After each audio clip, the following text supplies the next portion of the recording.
First Take on this Friday Eve. Thank you so much for hanging with us. Look who is in the building today. Well. What's going on? What's going on? How you doing? How you doing? I'm excellent. How are you, Max? On the road, how we feeling? I am getting ready to go to L.A. for Superfly this weekend, flyweight action. It's really Yeah, so you had to mention that you was going to L.A., right? You just had to mention that, didn't you? Well, you know. This is his day Didn't you just get back from L.A. yesterday? Didn't you just get back yesterday? I was working. What do you think I'm going to do? Well, did you really ask me that question? I know you'll be working Saturday. You think sitting ringside calling great boxing action's a pleasurable thing for me, Stephen A? Yes, it is, but I wasn't talking about the fight Saturday. I was talking about the days and hours leading up to the fight. All right. But that's a different story another day. You guys, can we talk some sports here? By the way, when you get a chance, please ask Max Kellerman about that Elvis look he's rocking right now. You understand what I'm saying? That Elvis look with the hairdo.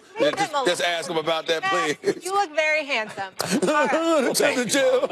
You look lovely yourself, Molly. Oh, Lord, let's do this. MJ called him the best two-way player in the game. Kawhi Leonard has elected against returning to the Spurs' active roster this season despite being medically cleared. According to our Adrian Wojnarowski, if Leonard does return, it will be because he has decided he can manage the discomfort of this injury. Stephen A., I find this all very interesting. What does this tell you, though, about Kawhi? It tells me that Kawhi's relationship with the San Antonio Spurs is not as great as it could be. That's what it tells me. Now, whether that's because of Kawhi or whether it's because of his uncle, Dennis Robertson, I'm not so sure. From my understanding, remember, his uncle came out last month and it emphatically declared that the ESPN reports by Woj and others was false, that there was no friction between Kawhi Leonard and the San Antonio Spurs. Well, if that's true, then that may be true with Kawhi, but that's not necessarily true with the uncle. Somebody has an issue with the Spurs. The Spurs has an issue with somebody. Kawhi could be, in the middle of all of this, obviously. Whether or not he's instigated it is unclear. But the relationship is not as ideal as it could have been. He's had issues, from my understanding, with the level of treatment that he has received from the San Antonio Spurs. To what degree, I do not know. But you have heard and you do hear throughout NBA circles that Kawhi Leonard is of the mindset that from a medical perspective, he could be treated better. They've mishandled his injury. And so if he feels that way, you're the first-class organization at the San Antonio Spurs is. You are not going to take such assertions lightly. You think that you're first class from top to bottom. Obviously, Greg Popovich goes out of his way to protect the players. R.C. Buford is class personified. Peter Holt is one of the great owners in the sport. That's not something that you want to hear about your organization. More importantly, it's not really something you've ever heard. From the days of David Robinson to the days of Tim Duncan with Manu and Tony Parker and others. These are not the kind of things that you hear about the organization. This is not the kind of thing you hear about a coach that religiously goes about the business of protecting his players, so much so that there are times that he sat them down for nationally televised games, avoiding back-to-backs, making sure they happen at proper rest, all of this other stuff. This is an organization that prides itself on taking care of its players. Well, Kawhi Leonard or his uncle or the stories that are out there seem to be implying something totally different that has been disseminated about the Spurs as an organization for quite some time. Again, I do not know. I haven't spoken to anybody about this. Wojnarowski has been talking about it along with others. But these are the kind of things. You go from arena to arena. When the subject of Kawhi Leonard comes up, this is what you hear. And because that stuff is what's coming up and that stuff is what you're hearing, the relationship can't possibly be pristine at this particular moment in time because the Spurs have ventured into uncharted waters. They are not accustomed to hearing these kind of stories about them as an organization on any level, and that cannot be a good thing, Max.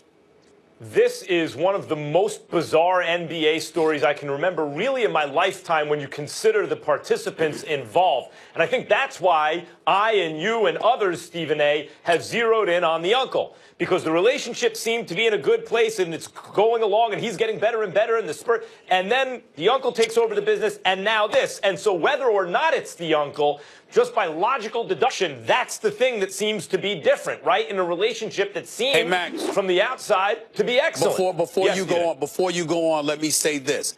I've been told directly that the uncle has been a problem. So it's not. I'm not deducing it to the uncle. I have been told directly that the uncle is a problem for the organization, even though he's categorically denied that. I have heard the same thing, but I have not spoken to the Spurs organization, nor do I know his uncle. That's what people are saying. Yes. But I think that's why, even from the outside, you can deduce it. Like, everything's a certain way, add a catalyst, and then all of a sudden things change, and so you point to that thing that was added, and that's the uncle.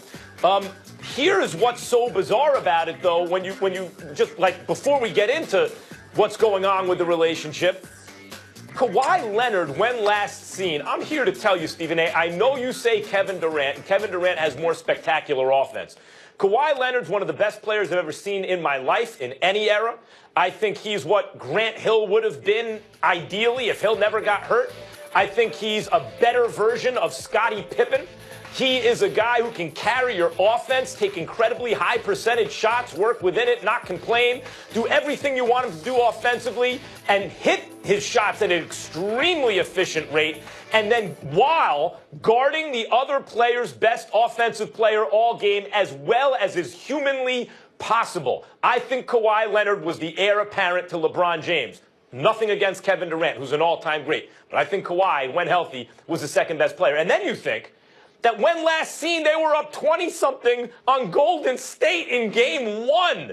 And then he gets hurt and everything falls apart. And then you think that this might be Popovich's greatest coaching job yet this season. Everyone except for LaMarcus Aldridge is averaging 20-something minutes. They're third in the West. He's doing it with spitting bubblegum, smoking mirrors somehow. And you would think Kawhi Leonard, given the level he was performing on when last seen, if he's ready to go, would be rushing to get back to San Antonio because they could maybe shock the world. We're all talking about Golden State and Houston. Add Kawhi Leonard, who knows? And yet he's not. So my first thought is he must be really hurt. He must be feeling that whatever's showing up medically, it doesn't feel right to him. But the more people you talk to, Stephen A., which is what I was getting at, you mentioned it earlier, the more it seems it's actually a relationship thing. And that, given the history of the San Antonio Spurs, Greg Popovich, and Kawhi Leonard, is shocking. It is possible that he's played his last game in San Antonio because when you hear Greg Popovich say what he said, hey, it's getting late in the season, he's speaking to Kawhi Leonard. He's not talking to us. He's saying, you got to come back if you want to play this year. Go ahead, Mom. This feels similar to what happened in Boston, and tell me if it is with Isaiah Thomas, because they mishandled the hip injury. We saw a few guys get fired from the medical staff. Do you feel like it's that type of situation? Well, it remains to be seen. We really can't say that because you have to remember when Isaiah Thomas went down in Boston, he had, and you know, this was basically in the playoffs. Yeah. There's the offseason, and then he had to come back, and they traded him. So it really wasn't about his injury. It was about the fact that they use it as an excuse because Danny Ainge didn't really want to give Isaiah Thomas $200 million. Obviously, you're thinking, Kyrie Irving is better, and that's where you want to spend your money on. In this particular instance, here's where things go awry if you're the San Antonio Spurs. The fact that we're talking about them, trust me, it's not something that's pleasurable to them right now. We also have to take into account this. Remember a couple of years ago, Max, when Kawhi Leonard agreed basically to a 5-year, $90 million deal. There were a lot of people that thought that Kawhi Leonard would be looking to give the Spurs a hometown discount. He had made it very clear he was not trying to hear that, not by a long shot. You've got him in position to sign a 5-year extension for $217 million in 2018. He's in position to do that, so he's not looking to jeopardize that. That could also be an argument. But here's the other reality. Greg Popovich, military guy. David Robinson was his guy, military guy. You got Tim Duncan from the Virgin Islands. My family, St. Thomas. He's from St. Croix. You know, it's a different mentality. Foreign players and what have you. Kawhi Leonard might be a little bit different, but it may speak to today's generation of players, what their mentality is, how it may be a touch different than what the Spurs have been customarily dealing with for the last 2 decades or so, led by David Robinson and then ultimately by Tim Duncan. All I'm saying is that I don't know. But as you look at these reports, as you talk to players around the league and other team officials, as you've heard the news percolating about Kawhi Leonard over the last couple of years now, how his relationship with the Spurs, certainly not, tense or anything like that, but it's not as loving, per se, as Duncan and Robinson and others were. Again, if there's any truth to that, then this happens, all of a sudden you have to look at the Spurs just a touch differently because Kawhi Leonard's a relatively quiet guy, Max. And, he doesn't like himself in this situation, but he is. Keep in mind, Kawhi Leonard's still in his mid-20s. If he's good to go and the relationship is beyond repair and they're looking to trade him, they should be able to get a haul for him. But he only has one more year on this deal before the player option. And that means that unless the Spurs want to send him to a place where maybe it's not in their best interest to send him, like the Lakers or some other team where they maybe don't want to see Kawhi Leonard there, if they send him to some other market where Kawhi Leonard wouldn't want to be and make him play that final year in a situation he doesn't like, they're not going to get the same return for him. The team's not going to mortgage their future for a guy who's going to be there for 1 year. I know we got to go, but in fairness to the Spurs, let's say this. LaMarcus Aldridge wanted to get traded. Conversation with Pop, all of a sudden modifications were made. LaMarcus Aldridge seems happy. You never know that this is something that could be remedied. We're just talking about what's happening in front of our face right now. No question. We'll have more on this for sure later in the show. But let's stay out west, gentlemen. As we head into the final stretch of the NBA regular season, the Rockets are currently a half game ahead of the Warriors. They have one less loss. And according to ESPN BPI, the Warriors have the second easiest remaining schedule in the entire association. Max, who do you think ends up with the top seed in the Western Conference? I think Houston does, and I think it for several reasons. Number one, they're hungry for that right now. Golden State's won a championship, but they've also lost a championship, maybe partly because they were chasing a record, not just finishing first. And don't forget, even in that season, the Spurs challenged them. Talk about Kawhi Leonard.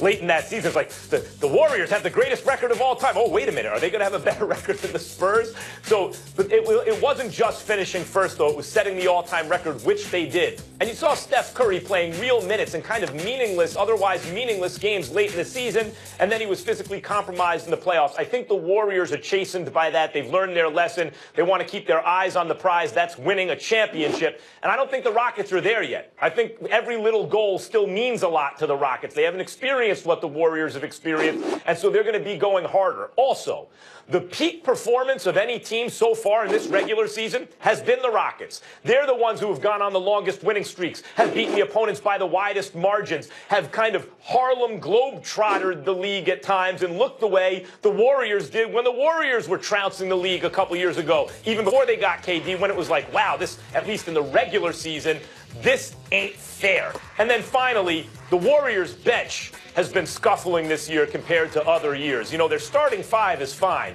but their 6 through 10 has been an issue. And so you add all that up, and to me it adds up to the Rockets finishing with a better regular season record. I'm going to go and side with Kenny Smith. Okay. First of all, I'm going to tell you the Warriors will capture the #1 seed. I think they enjoy playing at the Oracle, which is arguably the best home crowd in all of the NBA. That crowd is something special, not to mention the fact that you won a Game 7 on your home court, not in Houston or anywhere else. But I also think that Kenny Smith was absolutely right when he said this. It's all about interest. It's not about anything else with the Golden State Warriors. It's about interest. These guys are bored. It's not just the fact that you've been to 3 consecutive NBA Finals and won 2 of the last 3 titles. It's about the fact that from a skill perspective, you're so superior to most other teams in the league. You are looking for things that are interesting. Remember this. When we talk about Michael Jordan and Michael Jordan's greatness, it wasn't just his skills. It was the fact that somehow, some way, he seemed to gumption up the nerve and fester that desire to really just annihilate all competition. I'm telling you, as somebody that knows Michael Jordan, he wasn't just about winning. He was about demoralizing and annihilating the competition.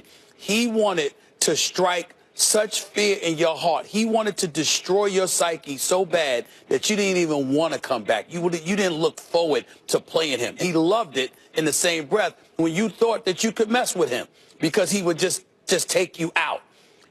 He found a way to make things interesting. The Golden State Warriors are in a situation right now where they are so superior that, again, their level of interest in the month of January and February, I mean, it's hard for them to be that interested. That's why Steve Kerr came out and said, look, they're tired of hearing my voice. That's why I let them coach. You coming up with gimmicks and tricks just to keep them motivated and interesting. Now that it's the stretch run and it's about getting yourself ready for that postseason, I think they will answer the bell. I think they will respond. I think they recognize the greatness of James Harden, along with that of CP3, the up-tempo style that Houston tries to play, the fact that Mike D'Antoni has the nerve to be the one coach that says, I'm going to try to outscore you. These are the kind of things, and I think they're going to send a message, close the deal with a relatively easy schedule over the last 22, 23 games. They'll capture the #1 seed in the West, and the road to the championship will have to come through the Oracle. I think that's what this is going to be about. Couple things. One, D'Antoni's team is playing defense this year. They're not a great defensive team, but they're pretty good. I mean, they're a lot better than they're a lot better than they used to be with D'Antoni. Yes, no question. And a lot of that's Chris Paul. Chris Paul is intense defensively and has kind of captained the defense. And a lot of it's the improvement James Harden has made, you know, obviously not in pick and roll defense, but in defending the post. He's, you know, at least adequate now, and he's putting in much more effort. So they pose a more serious threat. And I want to mention something you said about Michael Jordan and that the Warriors are simply bored.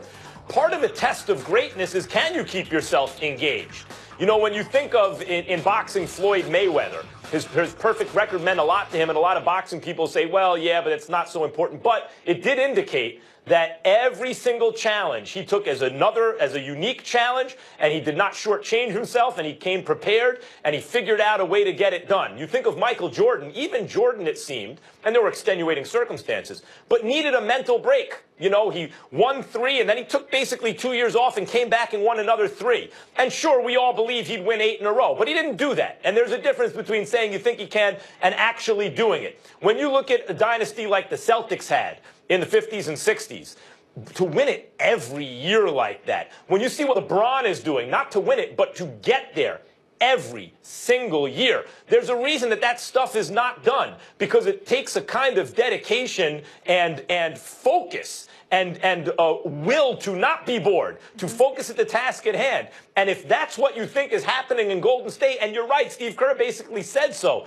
that also means that, yes, come playoffs, you favor Golden State. But in the regular season, it really indicates that the Rockets are likely to finish with a better record, if anything. Well, listen, I don't think anything indicates that the Rockets are going to finish with a better record. We shall see. They've got a tough road ahead of them.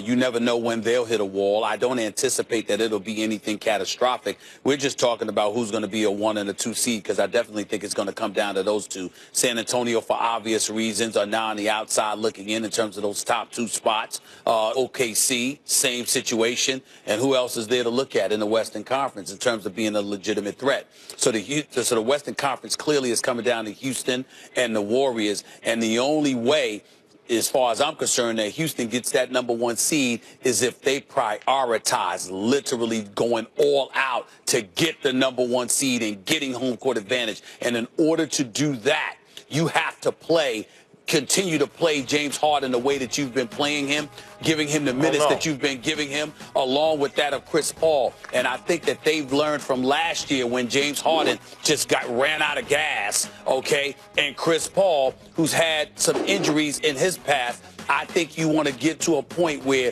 you don't want to jeopardize everything just because I'm trying to get the #1 seed in the West.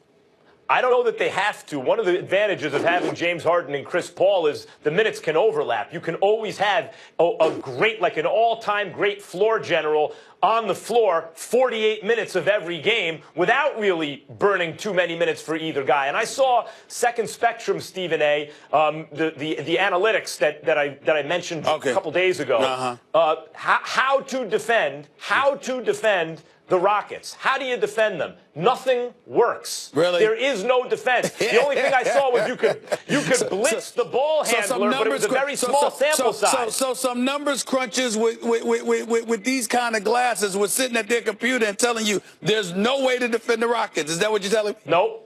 Nope. I'm saying the experience, the games, the play action of this entire season demonstrates that. The people with the glasses sitting in front of their computers simply notice it. Demonstrated it last season. What happened? James Harden. I still have an investigation being conducted as to who the hell that that's was. Something else. You're right. Playoffs is something else. That's right. So don't give me numbers. Don't give me numbers. I don't want to hear about the numbers.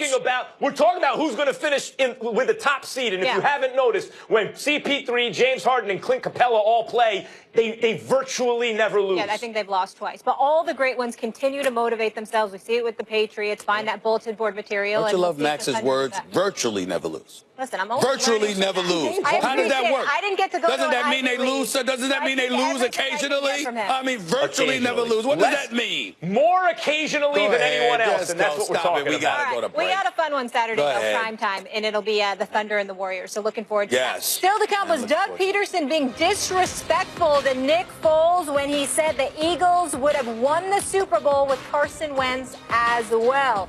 Plus, lots more to talk about with regards to new developments in the Mark Cuban Mavericks controversy. First Take coming right back. Max Kellerman, did you know that our show